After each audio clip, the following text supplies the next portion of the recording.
Was it then the Sound of Madness that you first started contributing? Yeah, I mean, Sound of Madness was the first record where we were all there, and you know, by that point, Brad and Jason had been dismissed from the band, and we were kind of starting over, you know.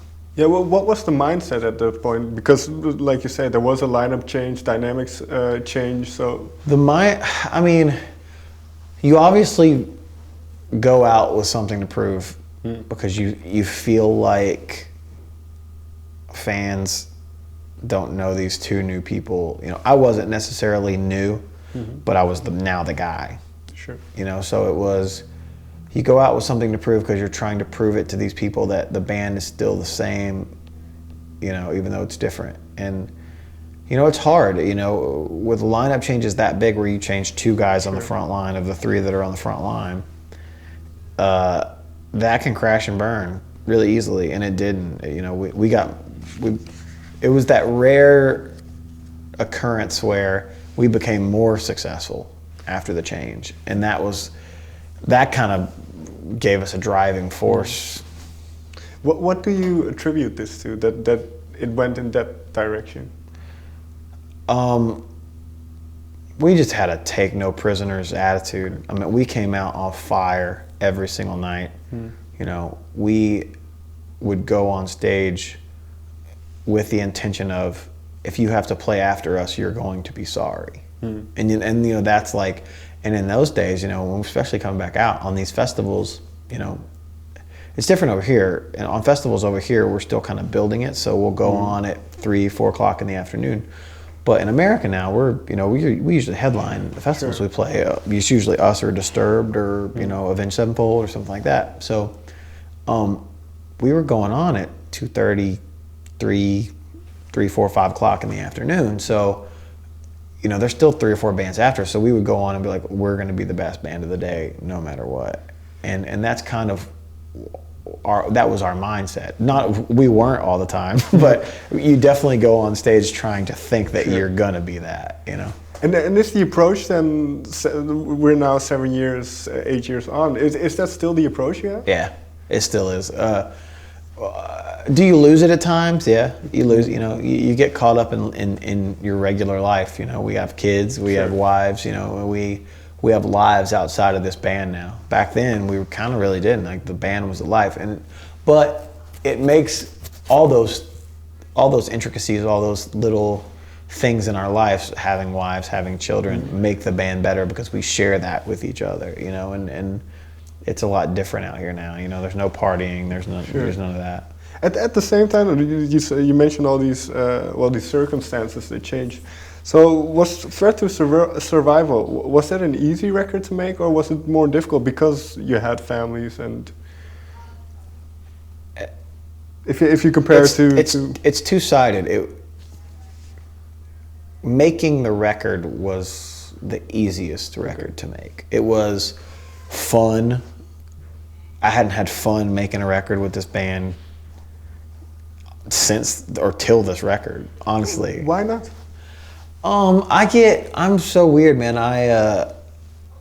I've been in the studio my whole life, but it's the one place where I get really nervous. Okay. Live, I don't get nervous at all. I get anxious live, but in the studio, I clam up. I don't remember things that I just did, and in the studio, it's repetition, you know, and redundancy. Just keep doing the same thing over and over. You got to play the one part, and then you got to match it. I was never good at that. I was I grew up on the blues, so it was like never do the same thing the same way twice. So it was just, you know, Amaryllis was a really hard record to make for all of us. It was very difficult. I left about 3/4 of the way through it.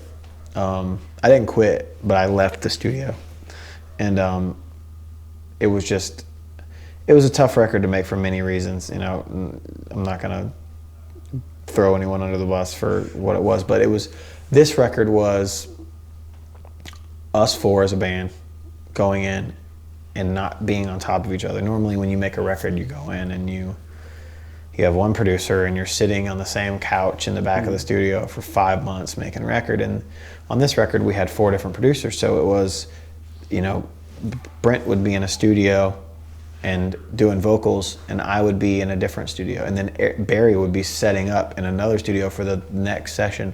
So we were never on top of each other. Most of the time me and Eric were together because Eric's is very creative, and Eric produced Cut the Cord.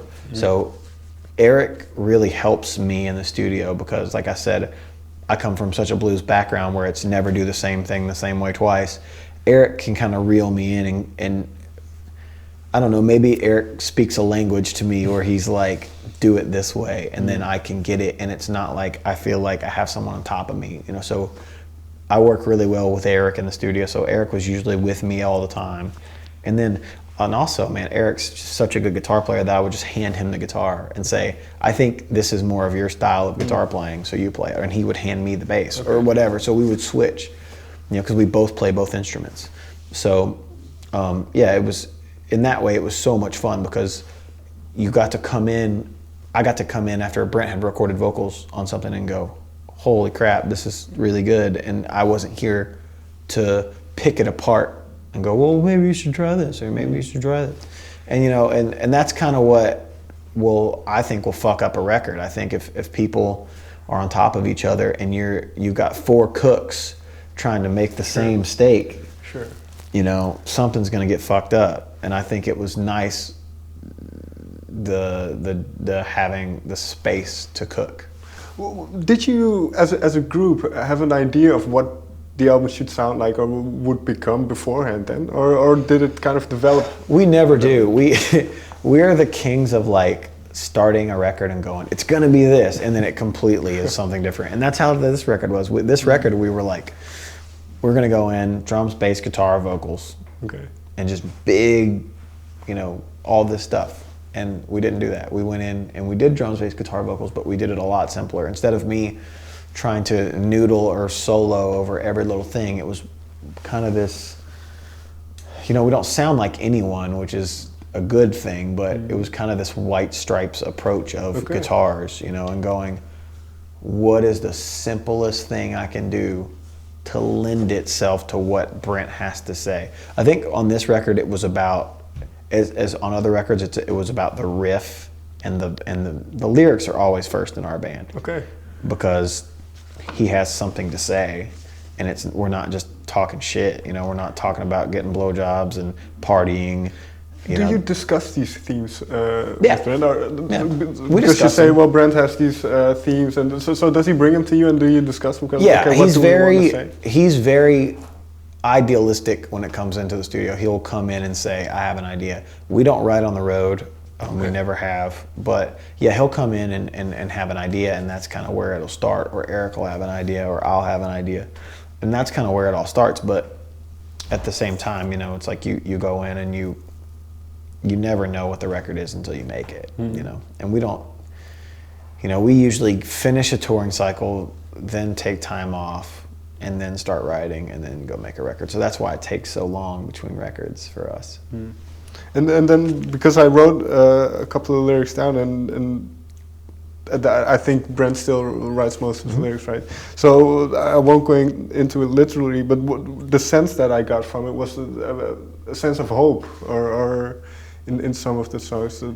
I think there's hope in every Shinedown song on all 5 records. I think that's, our band doesn't necessarily have an official theme, but I think the underlying theme is always hope. I think, if it starts even with the sense that we're 4 guys from parts of the world where you get told that you can't do whatever you want, and you're gonna grow up and you're gonna stay in this town, and this is what you're gonna do. And this was our superpower. This was our way of being superheroes, and this is what we know how to do. So I think that we're kind of this never give up band because, when we started, we got told we wouldn't be shit, and then that's kind of, our telling kids that they can do anything they want, but it takes the work and it takes the passion and it takes the not taking no for an answer and be willing to work. Yeah, final question, and that have you heard from people from similar backgrounds as you guys who kind of feel something because of the music that you make? Who've reacted in some Yeah, way? it's weird. We have a lot of fans in like the sports world. Okay. Wrestlers, basketball players, baseball players, which is really nice, and I think that kind of uplifting message helps them, whether they're practicing or they're training or they're getting ready for a game or a fight or whatever. And I think that's really cool. I think that's, you know, I think that if people realize that this world is wide open, if you put the work into it and you tell yourself that you're going to do something and you put your mind to it and you actually do it. And the thing you have to remember is there's always someone who wants that too. Sure. You have to want it more than them, and you have to put more work in than them. If they're going to work 1,000,000 hours, you have to work 1,000,001 hours to be better. And I think that that's where we have accelerated in our band. You know, if anyone says anything about this band, it should be that this band wasn't afraid to work. I mean, we work all the time, you know, and that's kind of what we're, you know, what we built this thing on. Thank you very much. Thank you very much. Thanks. Thanks for not being a lame interview. That's very kind of you to say. Thanks.